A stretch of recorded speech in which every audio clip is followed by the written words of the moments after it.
Okay, so my screen is visual, right, Ponita? Yeah, yes, I'm Okay, able to see. okay. So yesterday we are talking about final and all, so we'll see today. So we'll cover almost all the basics like first. So abstract class, why we call it abstract, that is clear, right? Abstract method is clear. Yeah, So we'll use abstract.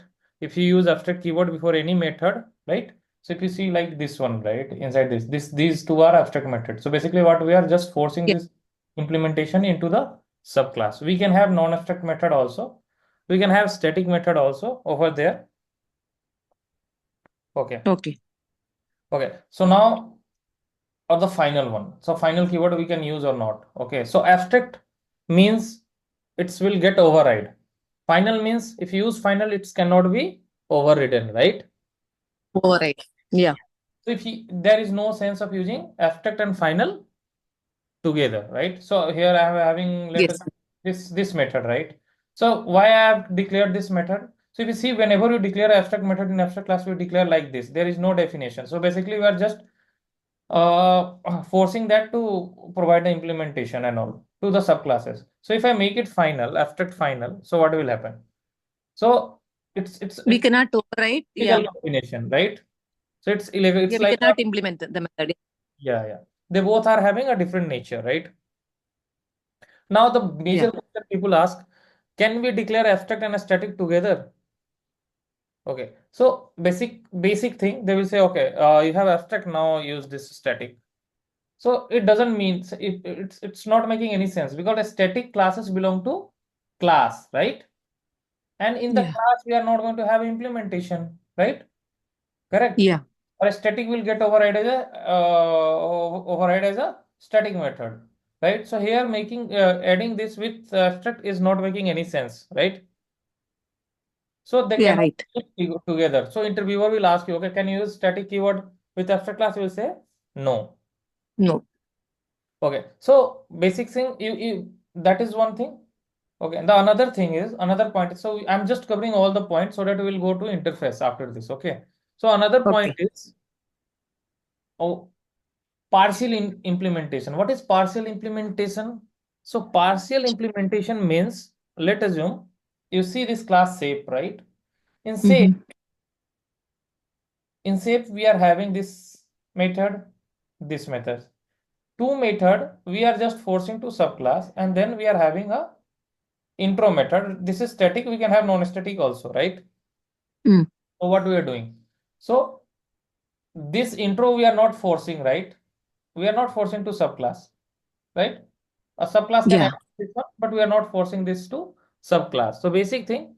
So it's like if you are going with the abstract class, let assume if you have if you are defining let assume if you are creating a software, right? And you know that okay, I need these two classes I must need. Another two classes I don't know how this implementation will look like. So what I will do, I will create those two classes as abstract. I will force subclass to implement that, and the information that is not available, right, which is partially available, I will do implementation for that, right? We will not force that to subclasses, right? I know that okay. area and perimeter, these two methods required to all the rectangles and squares everywhere, right? So I'm forcing, Yeah, but I don't know about intro, they need or not, right? So I'm not forcing this to. Okay, remember this point because this will help you to understand interface. Okay, okay. okay, that is the one thing. Okay. Then let us assume if you want to bypass a common behavior that already we have discussed, that also you can use, right? In that scenario also you can use abstract, right?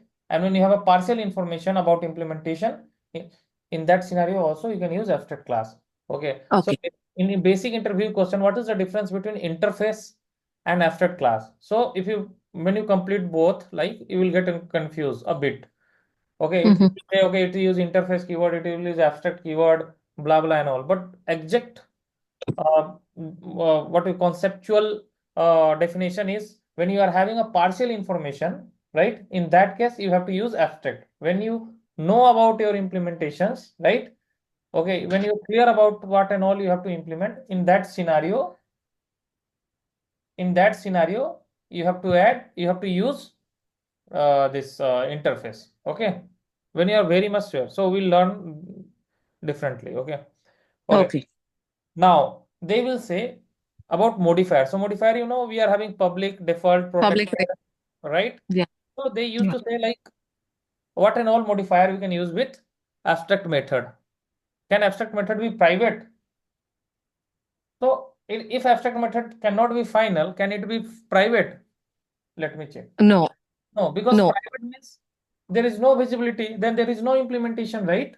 In future. Yeah, we cannot implement, right? The method Yes. if you are depending as Yes. private. Because visibility is not there, so how you will force that one, right? So always remember just one liner. With abstract method, you can only use protected and public.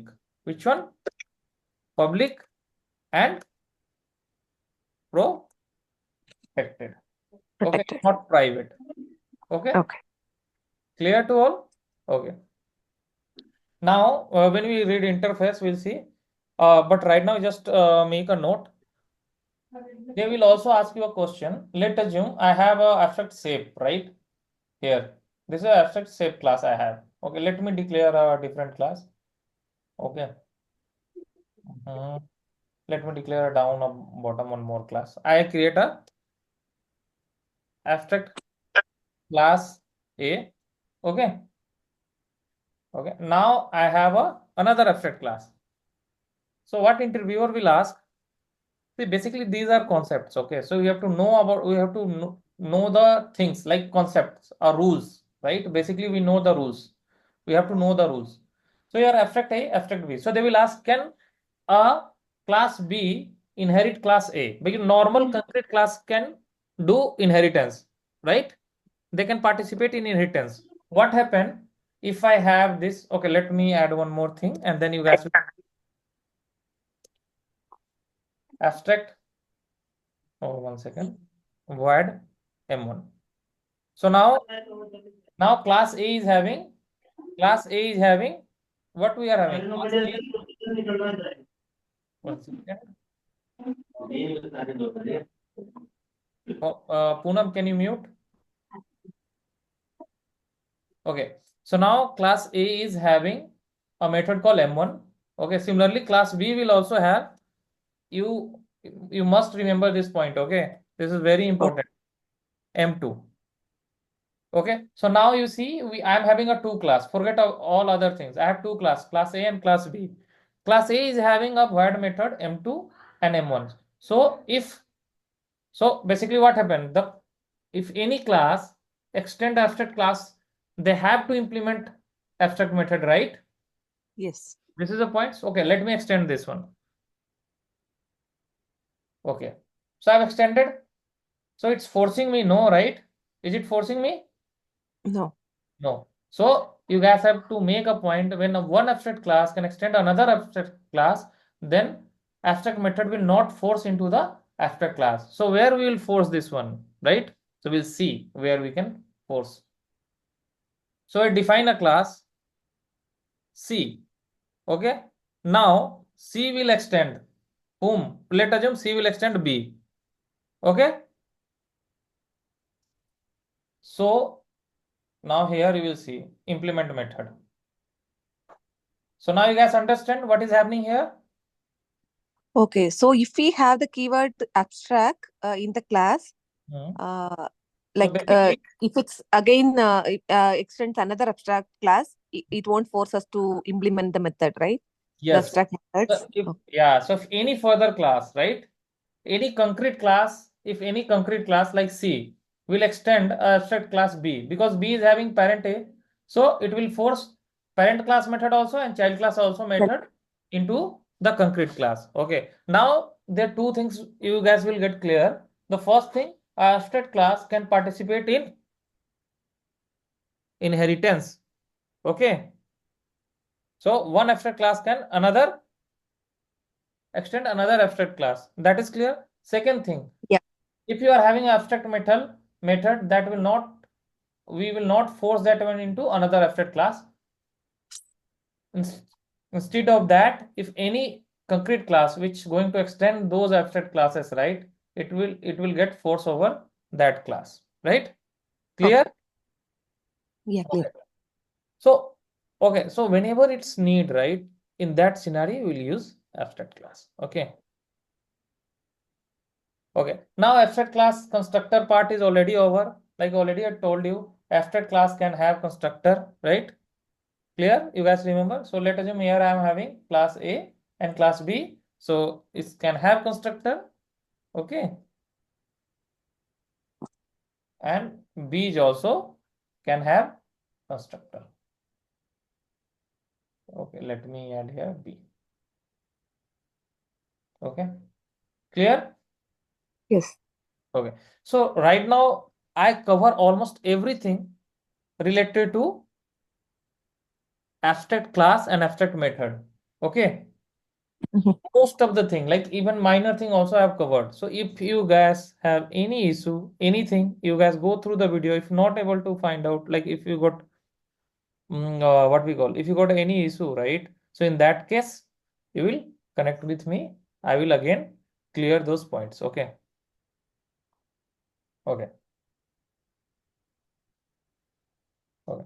Now, when we read a interface, right? So right now, what is happening? I will just giving a context ahead that we are going to do in interface. So let us assume I have extended class A, class B. So interface is similar to that. So abstract class, how it's behave when we extend a interface and all. This type of question is pretty favorite question to the interviewers. They will ask you. So we'll discuss those once we have to start the interface. So right now we are done with the abstract class. Okay, so I'm just stopping that what we call recording. Okay, and Okay. then I will start.